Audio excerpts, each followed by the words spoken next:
and you're in Vegas, this is live. We're going to have a great panel today. My name is Mike Mosquito. I'm the host of the Buzz podcast, along with my wonderful co-host.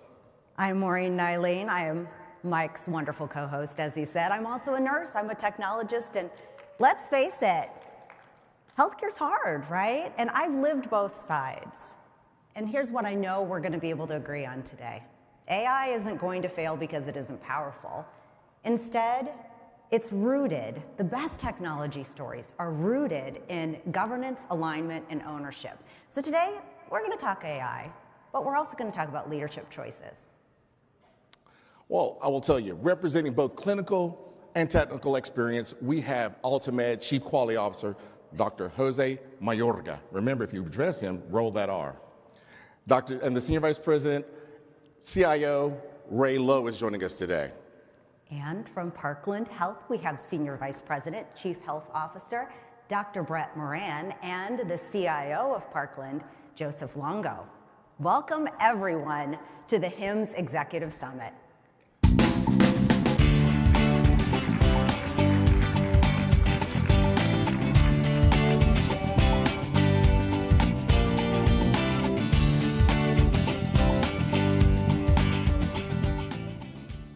So good morning, gentlemen. And for the audience, if you're here to talk about and hear about shiny tools of AI, you're in the wrong session.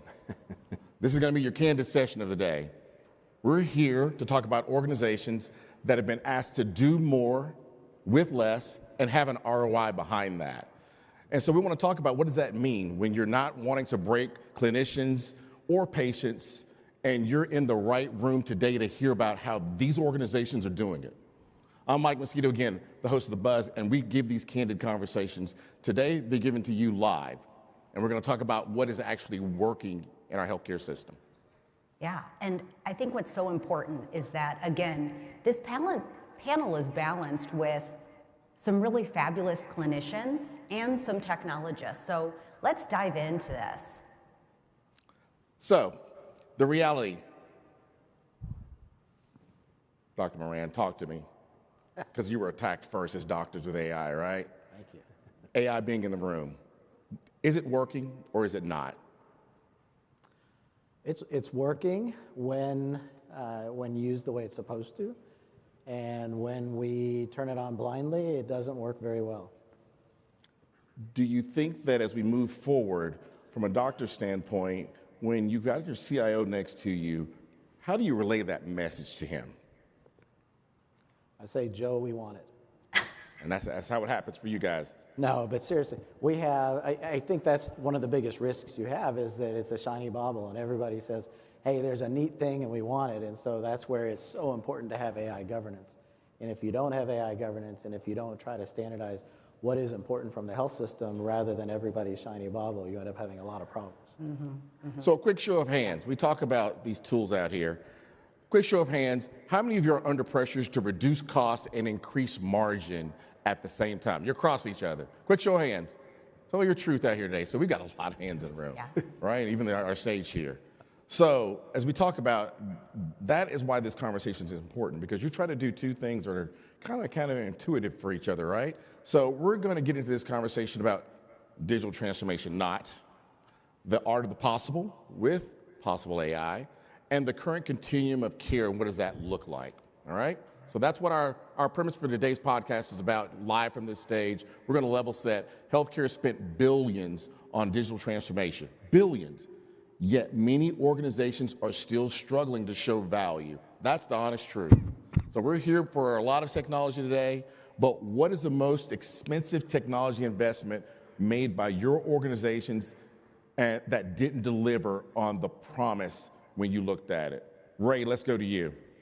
Yeah, so I would say I would probably start with some of the patient engagement tools that we adopted early on. Coming out of the pandemic, it was panel integrations, but it didn't give us the stickiness, it didn't give us the availability of scheduling, it didn't really allow us to transform healthcare.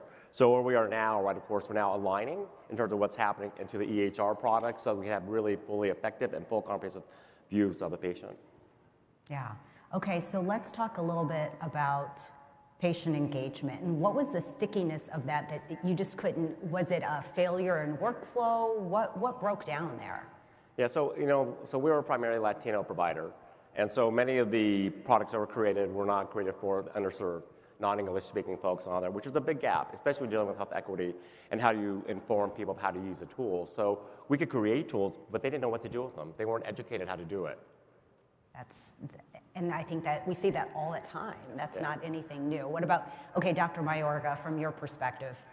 Well, I mean, from the clinical perspective, I think it's important. I mean, Ray mentioned the majority of our population speaks a different language, mostly Spanish. And so we have about 350,000 lives assigned to us, an additional 250,000 within our shared risk models and full risk models. So it's interesting when those patients engage us, they are trying to understand not only what we're telling them in translating them from English to Spanish, for example, but now they're using a tool that they just don't quite grasp. If you translate the word artificial intelligence in Spanish, it's artificial, it's fake. And so I think it's really important to be able to connect with that community. It could be the Spanish community, it could be a different dialect. We really need to start understanding how we explain these things to our population that we're serving. It just doesn't translate. Yeah. Okay, so I want to shift it just a little bit, then let's look at it through the clinical lens. So one of my favorite cartoons is Scooby-Doo, and one of the most famous lines is, we would have got away with it if it wasn't for those meddling kids, right? I think from the clinical perspective, whenever there was technology that was put in front of me and it didn't work, I would have somebody from IT come back and go, well, if you just used it the right way. I'm sure you've heard some of this as well. So Dr. Moran, I'm going to start with you. From your perspective, what do you do with those clinical workflows? You've got this expensive technology. Where's the failure point? Well, I think it's important. You have to find the right tool for the right people. And what we've learned is, just to your point, turning it on and walking away is like setting a bomb off in the room and walking away. And so I think it's really, really important that when you deploy AI, you have to support. There has to be training. There has to be oversight. We have tried to make sure that there's also feedback. And so with a lot of our vendors, we've tried to make sure that we can get thumbs up or thumbs down from the end users. Is it working? Is it not? And why?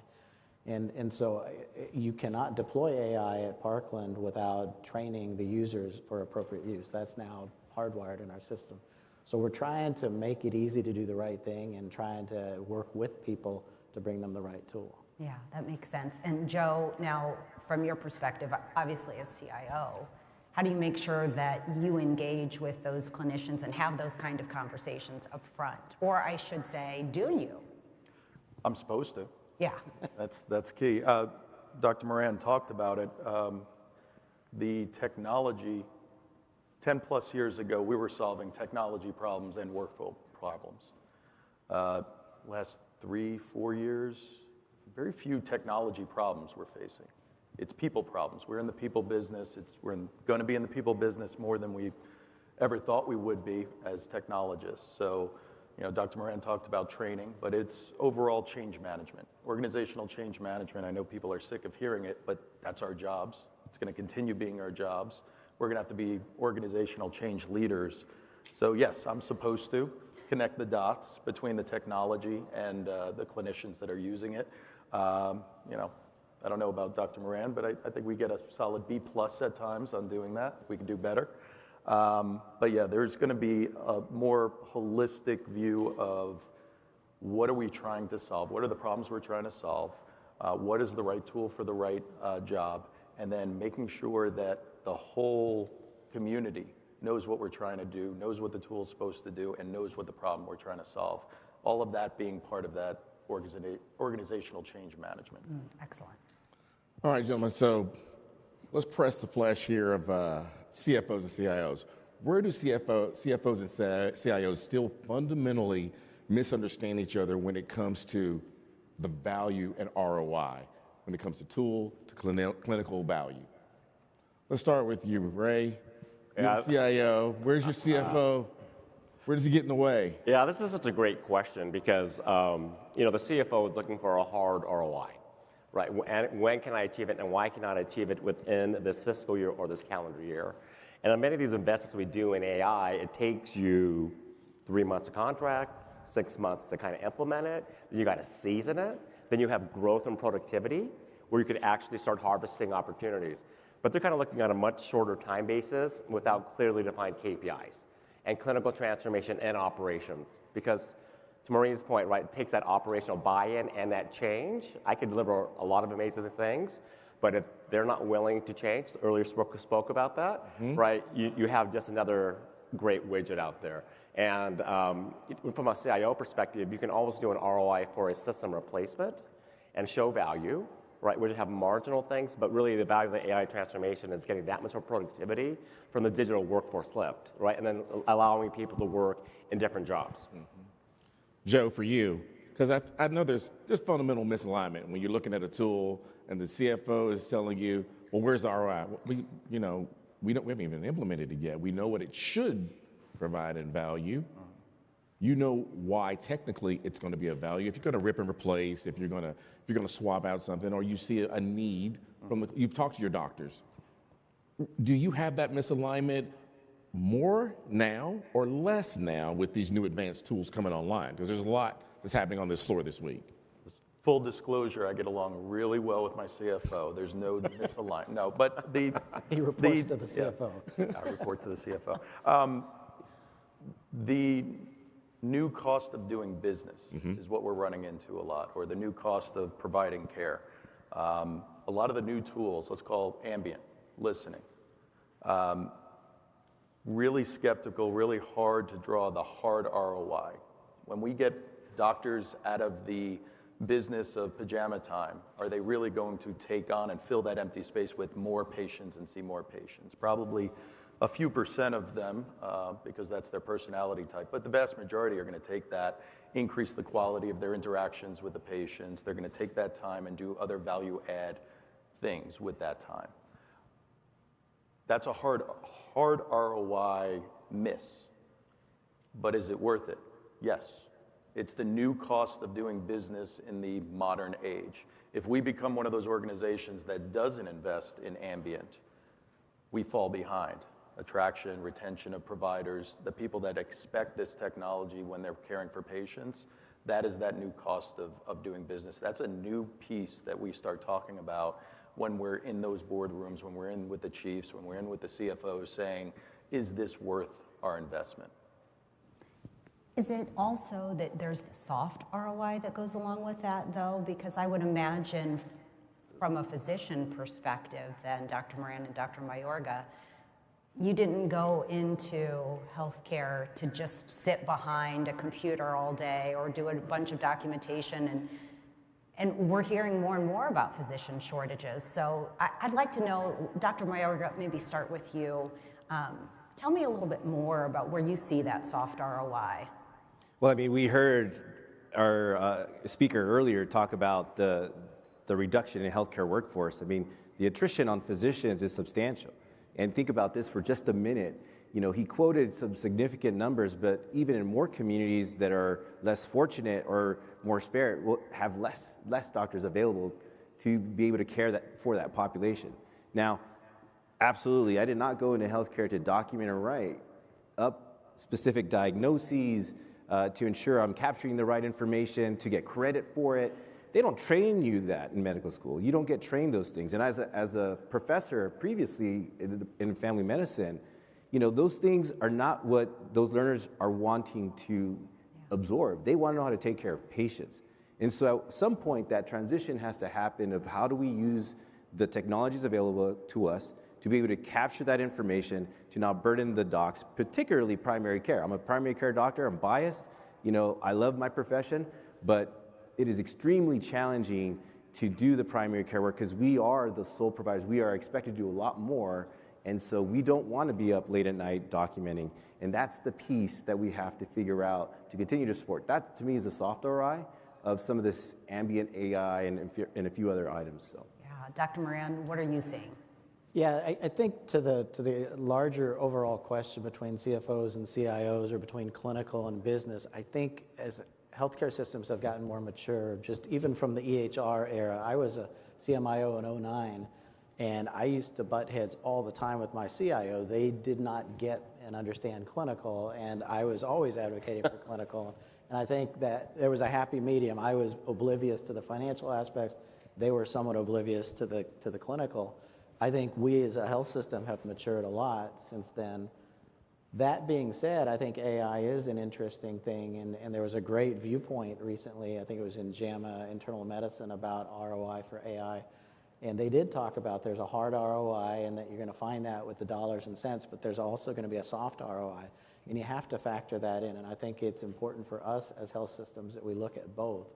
And you know, at the end of the day, you have to pay the bill, so there has to be some financial, but I think we also have to account for some of those soft ROI things, the intangibles, the value that it adds to our patients, the well-being that it adds to our clinicians, the reduction, the cost mitigation and turnover, et cetera. So I think we have to work into that double ROI methodology.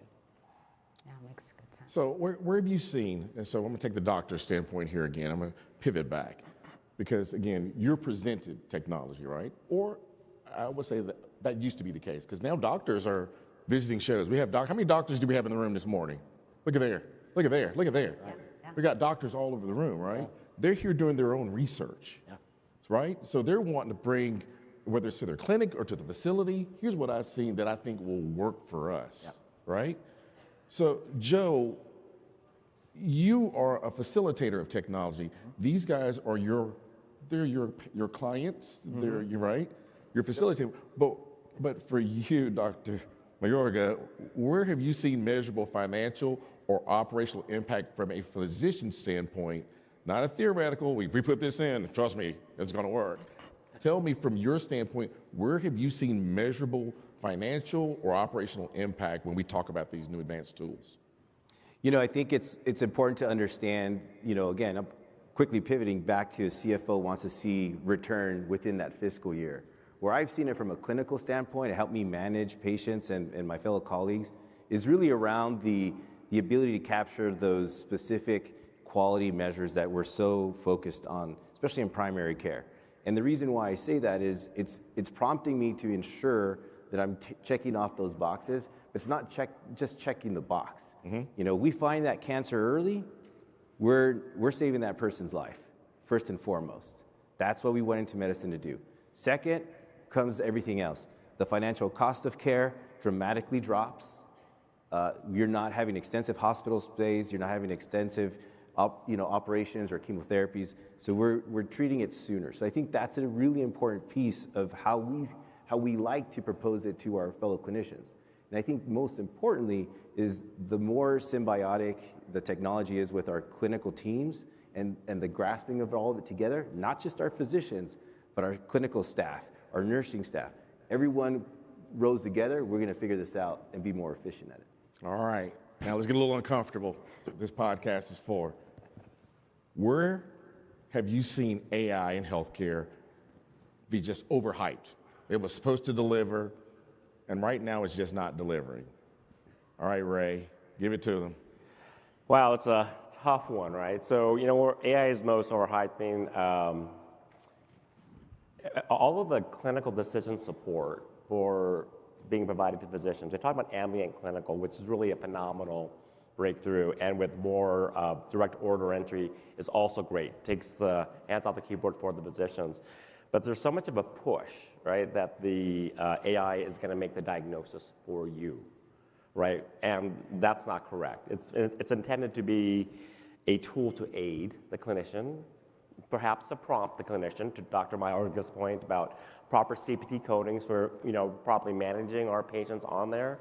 But there's so much saying AI is going to do this, AI is going to do that, you know, and it takes the people, it takes a lot of education, knowledge, right, and the intricacies to really deliver the right point of care. So I kind of say this whole thing of AI and the CDS and the doctors going away, there's so much hype in that space. And I think we have to unpack that more. Joe? I'm right there with them. I'll take a little bit of a more provocative approach. AI is supposed to revolutionize or transform care delivery. So yes, AI, can it read the diagnostic images, better than a human and make diagnoses, put them on a treatment plan. We haven't seen that for obvious reasons. There's a lot of barriers to get there, but that's what I would say is the biggest shortfall so far of really seeing that true, quote unquote, transformation from AI in the clinical space. Well, and it makes me wonder, there's some balance between AI and just using your own good training and knowledge and hands-on. And when you have AI that's introduced, do you also find that it might limit a clinician's ability to think outside of that box? Because you're putting in all of the potential that it could be. Dr. Moran, I see you shaking your head. Yeah, well, I think you're referring to de-skilling, the risk of de-skilling, and I think absolutely that's a concern. And I think as an example, and kind of to partially answer the hype question, one of the things we've struggled with is AI chart summarization. People are wanting to use AI to summarize the chart. There is no proven ROI, and we don't know how to measure that, and yet it's expensive, and we're being encouraged to turn it on by a lot of our EHR vendors and everybody. And the risk is that people are going to look at that summary and stop looking at the actual note, the source of truth. And I don't know that AI is there yet. And so that's a big risk. It could de-skill people from being able to look at a note and critically appraise what it says. So I think that's more of a pragmatic risk right here and now about the hype of AI and the potential de-skilling. Now, maybe notes are a thing of the past and we don't need to read notes, but I don't think we're there yet. So that's my concern. Yeah. Okay, so let's think about AI in the terms of workflow.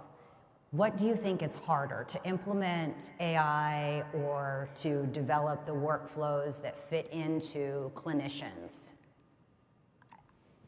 I'll take it. Yeah. So we're doing Epic Gallery right now, and it's very interesting because our HIM department is very manual in the way they did it. We've had to do a lot of recovery. It's just very, very manual, right? So in addition to doing all the data conversion, the chart conversions on there, we're also looking at how do we change the workflow so it's actually modernized, right? So that gives you that additional productivity, which you forecast will happen.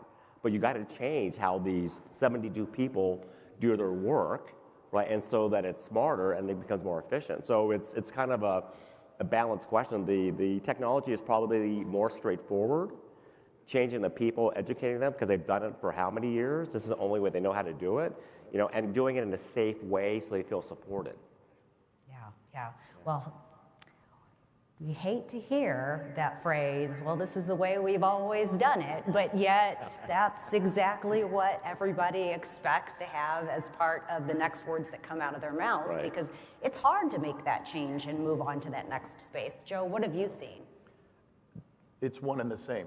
There is no implementing AI or any technology that's not focusing on the workflow, embedding it into people's daily lives, making sure that it's educated. We talked about it earlier. Our job is people. It's not as much technology as it was 10 plus years ago. We're not trying to develop something new. We are purchasing a technology that is working pretty darn well, and we're embedding it into this very delicate ecosystem that we deliver care in. That's high risks. So it's one and the same. Our business is organizational change leadership on our part, organizational change management on the organization's part, and embedding that and implementing it. I think AI has brought a speed to the equation that we haven't seen as much in the past. So speed, sometimes we take corners, we cut corners. And I see a lot less of that, I guess, industrial engineering work on the workflows and really architecting what the people are doing and how they're doing it. And then that needs to happen more in AI implementation, in my opinion, than we ever have seen in the past. Yeah, because it seems like that speed would just point out the flaws in those workflows that much faster. Agreed. Yeah, okay. All right, gentlemen, let's get to a lightning round here. You had to cut 20% of your technology initiatives tomorrow. Which would they be, and what would survive, and why? Let's start with you, Dr. Moran. You're touching technology. Yeah, well, I mean, from an AI ML, we have about 130 AI ML models live in our production, and 30 of them I think are generative. we have been trying to follow ROI on them, productivity. As we bring something live, we say, what are the expectations? To Ray's point, what are the KPIs? What do we expect to get out of it? So I would start by looking at those, which ones have delivered on that, and I would cut everything else. I believe that probably most of the ones remaining would be the business. I think right now there's much more ROI on the business and operational things as opposed to clinical. Yeah, yeah. Joe, talk to him.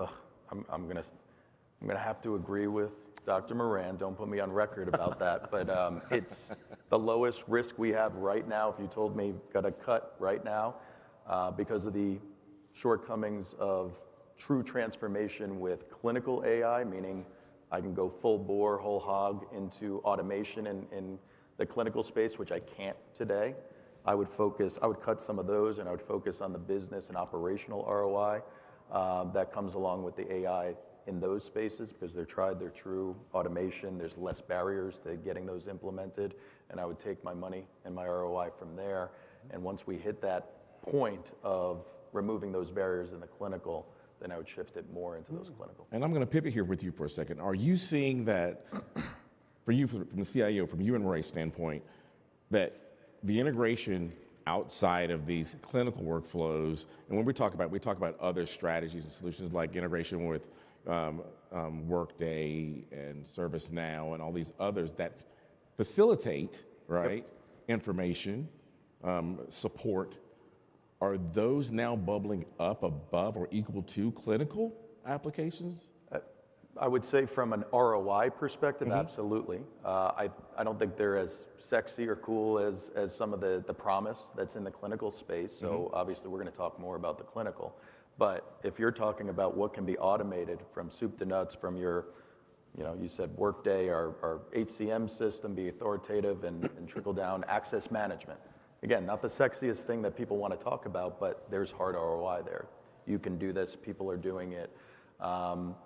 Other things like rationalizing your contact centers, using contact center as a service, and all of the conversational AI that's pretty mature right now. There's a lot in that space that if you take the time and the energy to architect that, you can get that hard ROI today.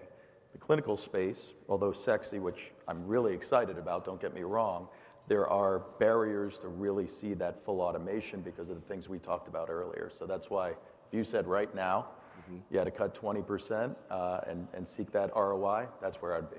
Yeah, yeah. Dr. Bayorgo, talk to me. Same question. Very simple. I'm going to look at it from the clinician standpoint. We would keep our ambient AI. I think there's pros and cons behind it, but I would tell you, with having about approximately 300 of our clinicians using it now, the level of satisfaction, the reduction in documentation that's happened of them after hours. As a family man myself, I want to spend time with my kids. I want to be that soccer coach, so keeping that ambient AI around is really critical, and it'll get better. We know it will. And Ray, give it to me one last time. So I'm aligned with Joe on there, but I would look at it to where is my EHR vendor going. I'm at Epic Shop, and they've really put forward a lot of very interesting tools. Joe talked about access, which is huge. Access drives revenue, more slots, more auto finding. These things that are coming in here, it's really forcing me to think strategically. What am I taking out, right? But of course, if you buy more of their software, you pay more for the software, and you want to keep your budget neutral. So you have to look for those cost efficiencies, which means you application decommission the ones that aren't doing. But now it's really kind of a fine timing, training question.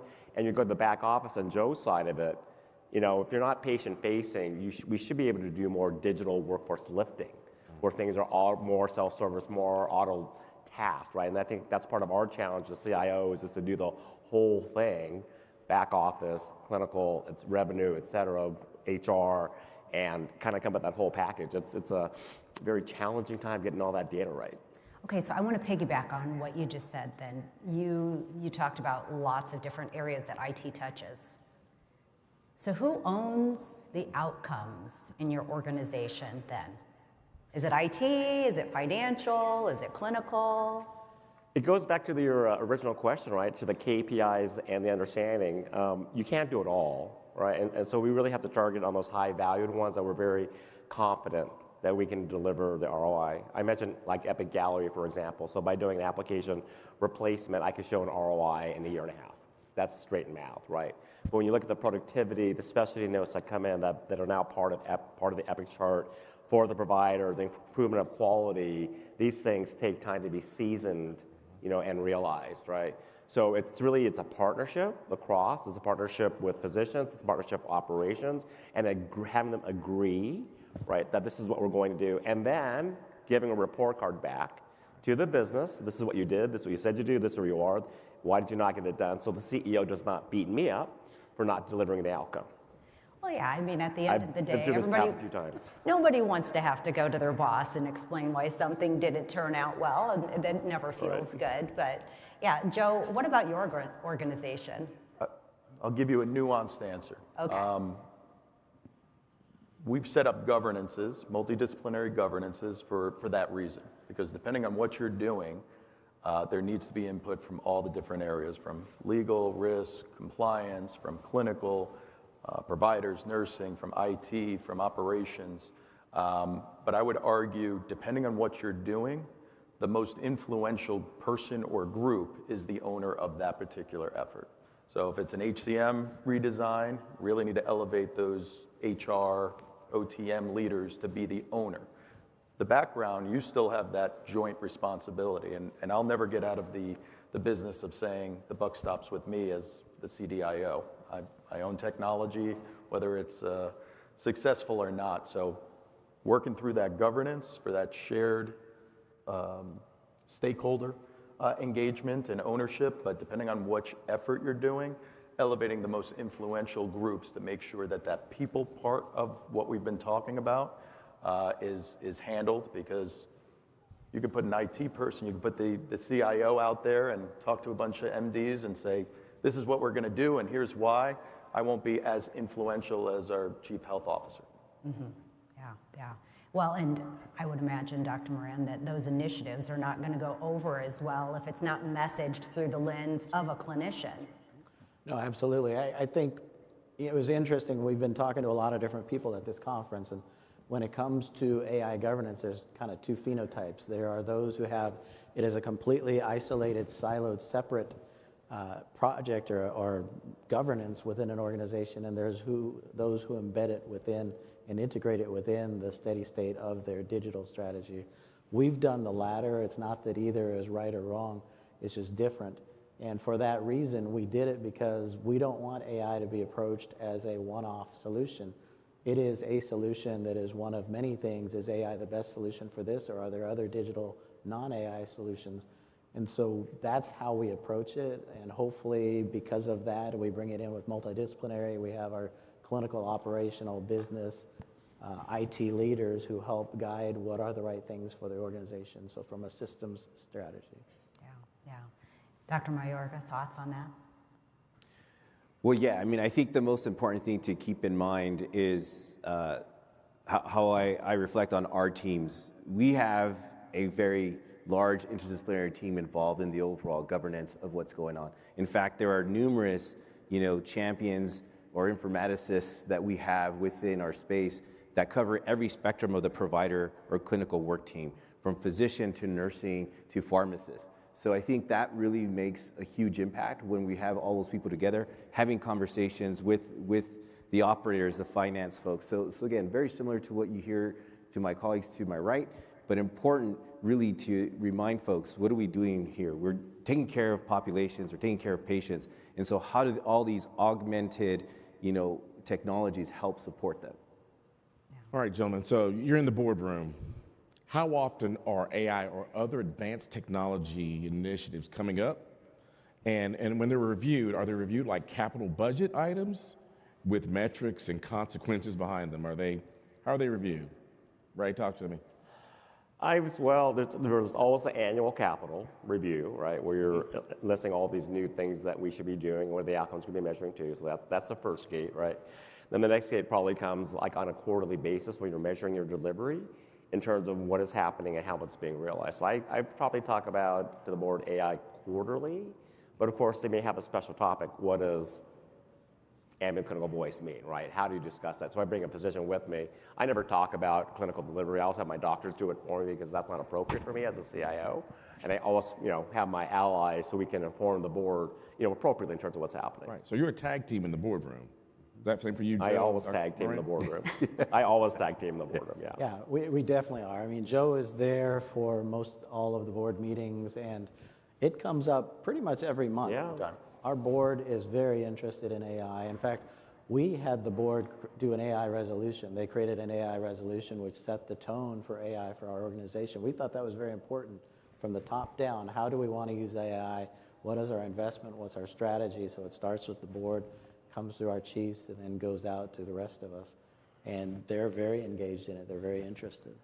I think financially, it comes up virtually every month when we're doing purchases. I think everyone can empathize. Almost every purchase says something about AI, whether it's actually AI or not. And then there's a lot of education, whether we're having a cyber update, whether we're having just an update on operations or clinical, it's coming up organically, and there's usually a lot of questions of what does this mean? And yes, I agree, we tag team. If it's the technical nature, if it's the operational nature, I'm up there doing my dance. If it's something, how does this equate to impacting physicians or impacting care? Obviously, we'll tag the champion. Yeah, Do you think, and I'm going to tag on one more of this, you guys didn't expect this question to come to you. Do your facilities view this, or do your boards view this as a competitive advantage if you are focused on this? And if you're not, do you think you're being penalized if you're not looking at these advanced tools? Who wants to take it? I'll start. I mean, yes, and that's part of what we talk about, going back to the ROI.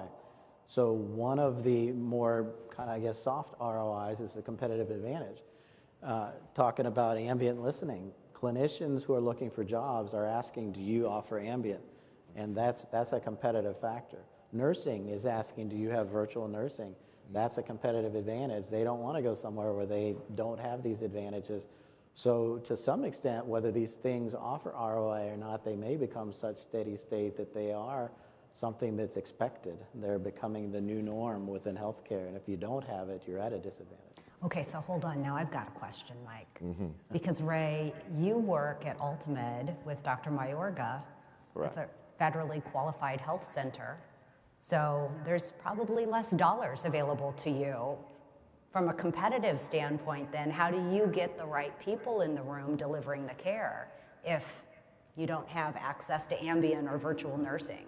Yeah, well, thank you for that question, right? So being community health centers, we're the largest in the nation, so we do have scale, which is fortunate. We have our own advocates, which is also great as well. So, it really comes to laser focus on breaking down that AI differentiality. I mean, I'm very proud, we as Ultimed, that we really have been able to define the community health center Medicaid journey across the country. And many folks follow us, and that's our commitment to improving health across the board. But when we look at talking to the CEO and doing an AI strategy, we need to have very specific use cases. And it's really about operational workflow improvement, whether it's front office, back office, physician, revenue coding, more slots, all of these things that come into a true value-based care model that supports a community health center model that's facing a lot of headwinds, I'll say during the current administration, and so we have to be very focused on what we can do, and then we need to repeat and replicate it, and then take it to scale. Yeah. Dr. Mayorga, I want to know what you're thinking. No, I mean, I think we're a very unique organization. We carry shared risk, full risk contracts. Let's keep that in mind. And so that opportunity allows us to be very savvy. Our CEO and those that support him are very forward thinking. And I think we wouldn't be where we're at today if it wasn't for that movement towards that headwind, as was said earlier during the discussion, but more importantly, understanding what we need to do for our communities. Because if you take care of the best way possible for the poorest communities, the rest of the communities around them, the rest of the other areas will continue to thrive. So that's the way we look at it. That's the lens we approach it. If I could just slightly build on Dr. Mayorga, so it's like back in 2024, AI was here, right? And so we did DINE, Chronicles Claim Loading in there. And so focusing on value-based care principles, again, we're ambulatory, no hospitals. And our patients go out to community hospitals, again, on capitation models tied to it, right? And so we loaded in 1.3 million claims, 400,000 ED visits. We were able to reduce, increase, 21,000 care gaps, 1,700 immunizations that were done. So we're able to reduce the repeating of it, and then at the same time enrich the chart experience. Wow, that's exciting. Okay, so is there anything that you have held off implementing AI? You don't want it to get too close. If we do this, it might be a little dangerous. Is there any area within the health system that you're like, no, don't want AI in there? Yeah, okay. Dr. Myrick is like, yes. I'll jump on this one right away. Okay. Clinical decision making. Clinical decision making. There's a reason why they call it the art of medicine. There's an art behind it. Yes, data shows that physicians, to keep up with the literature, have to read 14 journals a day. We understand that. The reality is there's so much more to taking care of a patient, and that is all the other drivers to health. And I mean, we've heard this before. 80% of what goes into our health has nothing to do with what I got trained or my colleague here got trained in medical school. So we have to understand those socioeconomic drivers that are keeping people healthy. And so understanding that and how that's going to get built into a clinical decision tool, I'm all for it. Let me hear it. Yeah. All right, gentlemen, one word, as we're getting here near the end of this, one word to explain, what do you think is the next evolution of healthcare? Is it for doctors, nurses, or the general health system? And what word would you use? Ray. I would say it's patient-focused. Patient-focused, very good. Dr. Mayorga? I would have to say it is access at any time. I like patient focus, but I'm gonna say it's change. Whatever we're used to now, it's gonna be very different a lot quicker than it ever has been. So patient, provider, back office, it's change. Dr. Moran? Citadel Watchtower. Ooh. Nice. We got a thinker up here, folks. It's getting closer to the time where we start zipping everything together and tying all of this data into a single point that can actualize and activate the right people at the right time for the right person, whether that's inpatient or outpatient. And that's my vision, and that's where I'm working towards. And that's hyphenated, so it is one word still. I like how see, he's And good at that. it's also copyrighted. I like that. Joe, he actually listened to the question and said change. Everybody else up here, we had more than one word, but that's okay. We still like that. He said patient. He actually gave it to doctors thinking, right? So here's the truth. The next wave of healthcare leadership is not about buying more technology. It's really about extracting and exacting on the value from the technology that we have and we own today, and having the courage to hold on to who's accountable, as we talked about today. If you're accountable for that technology and delivering on that technology, you will see the value from it. But you're gonna have to enhance it as our world changes and these tools come online, right? And so we wanna make sure that we're addressing that on the panels today. Maureen, you have a question you wanna close them with? Well, I think at the end of the day, if you take nothing else away from this session, I would say, ask yourself, what are we trying to solve for? I worked with a gentleman that was phenomenal, and he would say, what are we actually trying to solve for? And whether it's AI or any other piece of technology, that is still such an appropriate question. Then I would also say, after you ask yourself that, think, how are we going to measure this? Is it going to be a clinical measurement, a financial outcome? What does success look like? That's it. How many change makers do you think are in this room? If you think you're a change maker in your organization, raise your hand. I like that. You got to believe that you're going to be able to do this first. And you're on that mission along with these panelists here to make changes in our organizations. If you're just sitting there biding time, please go retire with a rocker somewhere, just to be honest with you.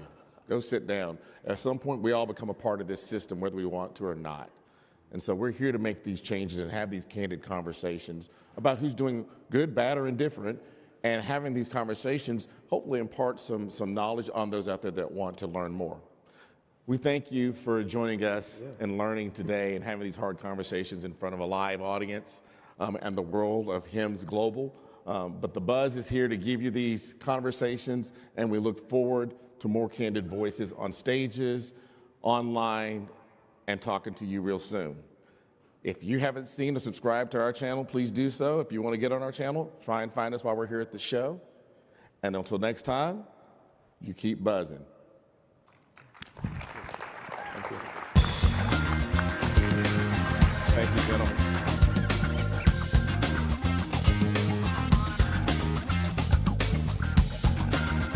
That was amazing. Good job, good job. Good job, good job. Definitely buzzing. We were buzzing backstage for sure. That was amazing. We were watching it online. It was streaming on LinkedIn and some other places. It was so cool and amazing. So thank you for this compelling presentation on using AI as a revenue generator. We certainly enjoyed the live show. Like I said, we were watching backstage. Hey, before I announce the break, if you're here for the first time and you don't know anyone, I'm going to be out with you here in a minute. Come find me, say hello to me, and I'm going to connect you with some other people, because I used to be that person, and I want to connect you. There's some amazing people out here. So we're going to take a break now until 10:30 a.m. and return for more fabulous insights. I've already met